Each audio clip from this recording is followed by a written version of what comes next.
Hey y'all, what's up? Hey, my name is Jason Dames with Final Start Fitness. But hey, I'm super stoked about today's topic. We're going to be talking about the principles of how to properly execute any given exercise. If you don't know of me, if you don't know of Final Start Fitness, guys, I just want to let you know we have a passion to help people, give people the right information, the accountability, and motivation that will help you create habits in your life and translate into long-lasting results in your health and fitness, folks.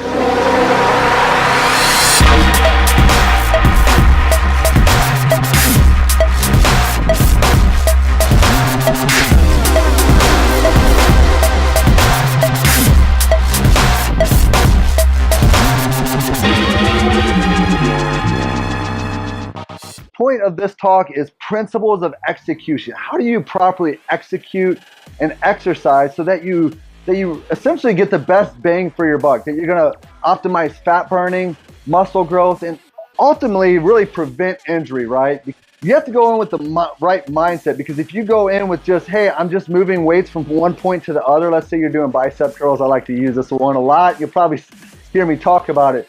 But let's say you're moving the bicep curl from one point to the other, and you're using a lot of inertia and momentum and things of that nature. Yeah, you're moving weight from one point to the other, but are you effectively recruiting and causing force against the muscle that's going to activate those fibers?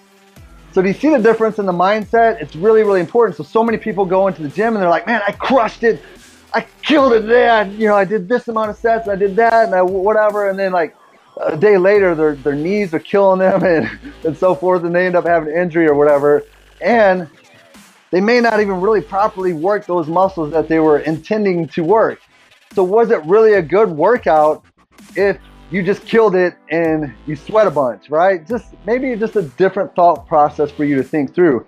Really, the thought process should be, how do I make my muscles work as hard as I can on this exercise? Not how do I move this weight from one point to the other?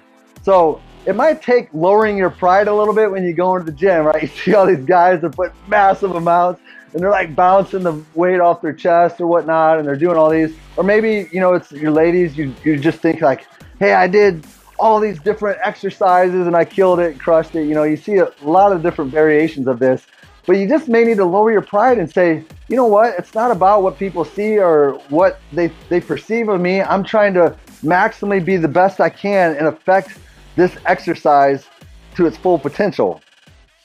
I just want you to get that mindset and think about that as you're doing any given exercise. Now, with that being said, let's dive into the principles that it takes to help maximally activate all the muscle fibers to its full potential. The first one is to think about, and the principles is, know what muscle that you're training in the first place, right? You want to activate in a squat, do you want to activate your glutes or your hamstrings, or are you trying to activate more of the quads in this exercise? Am I trying, and as far as like a back exercise, am I targeting the middle back, the lats, the upper traps? All those things are really important, because if you don't know what muscle that you're trying to train, you could be doing the exercise wrong. Okay, let's move on to number two. And I think this is one of the biggest important things to think about in these principles is we want to eliminate any type of inertia, extraneous movement. And when I say extraneous movement, that word just means like unnecessary movement.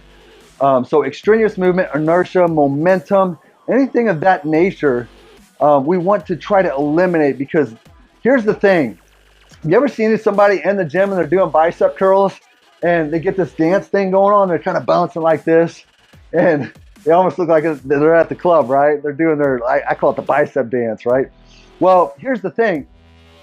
First of all, like I said, if we know what muscle we're trying to train, it's the bicep in this particular exercise, if we start to use anything other than our bicep to move that weight, then we're basically taking tension away from the working muscle, and we're either dispersing it across other muscle fibers, or we're using that inertia or momentum or gravity to do some of the work.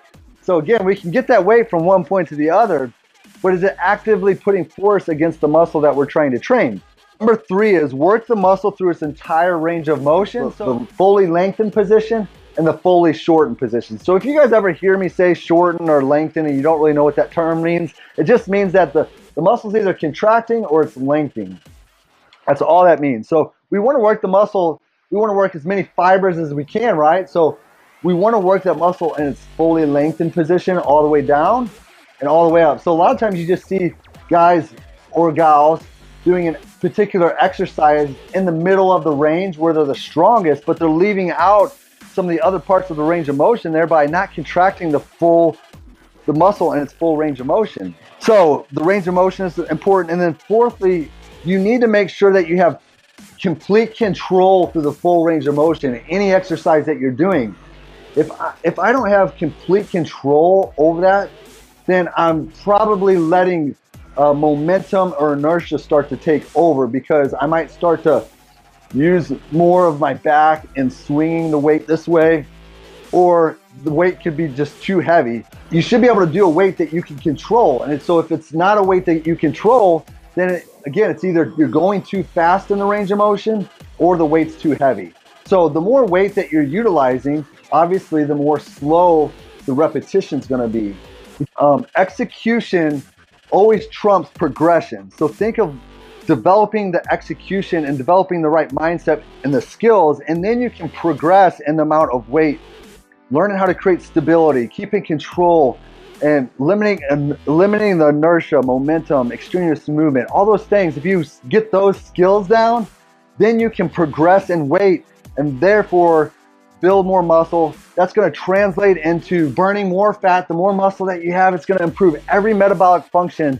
And if you were to go to the hospital and you were to get a screening, muscle would improve all those biomarkers that you would go to look at, including your cholesterol, your lung capacity, your bone density, your hormonal panel. All these things would improve. That's why you might want to do that. You might want to increase your muscle mass, and then learning how to execute these exercises is going to help you develop that muscle, which in turn is going to help you burn more calories and be healthier and prevent injury down the road, right? I've been training for years, guys, and I have had very little injury. And most of the people that I work with very seldom have injury as well. If you do these things right and you think about it in this process, it's going to be a lot healthier for your body and prevent those injuries. So if you guys have any other questions, man, hey, I would really, really appreciate it. Like I said, I don't have all this figured out. I'm constantly learning myself. I would love to hear some of the feedback from you guys if you have different thoughts about this.